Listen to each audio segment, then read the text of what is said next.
ಹೋರಾಟ ಅನ್ನೋದು ಏನು ಬಂತ ಹೇಳಿ ಸುಪ್ರೀಂ ಕೋರ್ಟ್ ಅಲ್ಲಿ ಇರ್ತಕ್ಕಂಥ ಅಲ್ಲಿ ಏನು ಆರ್ಗ್ಯುಮೆಂಟ್ಸ್ ಆಗಿತ್ತು ಅದನ್ನು ನೋಡಿದಾಗ ಬಹಳ ಸ್ಪಷ್ಟವಾಗಿ ಗೊತ್ತಾಗುತ್ತೆ.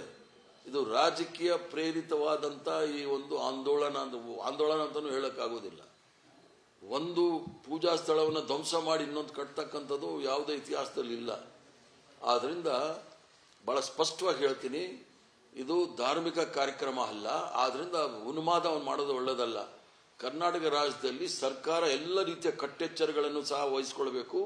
ಯಾಕೆ ಅಂತ ಹೇಳಿದ್ರೆ ಗುಜರಾತ್ ಅಲ್ಲಿ ಇದೇ ಸಂದರ್ಭದಲ್ಲಿ ಕರ್ಸೇವಕರ ದಹನ ನಡೆದಿತ್ತು ಗೋಧ್ರಾದಲ್ಲಿ. ಅದೇ ರೀತಿಯ ಒಂದು ಸೃಷ್ಟಿ ಮಾಡಲಿಕ್ಕೆ ಪ್ರಯತ್ನ ಮಾಡ್ತಾರೆ. ಕರ್ನಾಟಕ ರಾಜ್ಯದಲ್ಲಿ ಯಾವುದೇ ರೀತಿಯ ಅಹಿತಕರವಾದ ಘಟನೆ ನಡಲಿಕ್ಕೆ ಅವಕಾಶ ಕೊಡಬಾರ್ದು. ಯಾರ್ಯಾರು ಅಯೋಧ್ಯೆಗೆ ಹೋಗ್ತಾರೆ ಅವ್ರಿಗೆ ಹೋಗ್ಲಿಕ್ಕೆ ಎಲ್ಲ ರೀತಿಯ ಬಂದೋಬಸ್ತನ್ನು ಮಾಡಿಕೊಡ್ಬೇಕಾಗುತ್ತೆ. ಇಲ್ಲಾಂದ್ರೆ ನಾವು ಮತ್ತೊಂದು ಗೋಧ್ರಾನ ಕರ್ನಾಟಕದಲ್ಲಿ ನೋಡ್ಲಿಕ್ಕೆ ಆಗೋದಿಲ್ಲ. ಸಂಪೂರ್ಣವಾಗಿ ನಾನು ಮಾಹಿತಿ ಜೊತೆ ಕೊಡಬಹುದು. ಕೆಲವು ಸಂಘಟನೆಗಳ ಪ್ರಮುಖರು ಕೆಲವು ರಾಜ್ಯಗಳಲ್ಲಿ ಹೋಗಿ ಭಾರತೀಯ ಜನತಾ ಪಾರ್ಟಿಯವರಿಗೆ ಏನು ಪ್ರೇರೇಪಣೆ ಮಾಡಿದ್ದಾರೆ, ಪ್ರಚೋದನೆ ಮಾಡಿದ್ದಾರೆ ಅಂತ ಹೇಳ್ಬೋದು. ಅದನ್ನ ನಾನು ಬಹಿರಂಗವಾಗಿ ಹೇಳಲಿಕ್ಕೆ ಆಗೋದಿಲ್ಲ.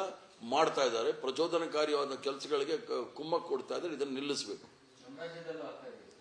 ಎಲ್ಲ ರಾಜ್ಯದಲ್ಲೂ ಆಗಿದೆ. ಮೊನ್ನೆ ಒಡಿಸ್ಸಾದಲ್ಲಿ ಮೀಟಿಂಗ್ ಆಗಿದೆ 3 ದಿವಸದಲ್ಲಿ. ನೀವೇ ಸ್ವಲ್ಪ ಯಾರಾದ್ರೂ ಇದ್ರೆ ತಿಳ್ಕೊಳ್ಳಿ. ಅದು ಭಾರತೀಯ ಜನತಾ ಪಾರ್ಟಿಯ ಪದಾಧಿಕಾರಿಗಳನ್ನ ಕಾರ್ಯಕರ್ತ ಕರೆದು ಮಾತಾಡಿದ್ದಾರೆ. ಯಾರು ಮಾತಾಡಿದ ಅಂತ ವಿಚಾರಿಸ್ಕೊಳ್ಳಿ.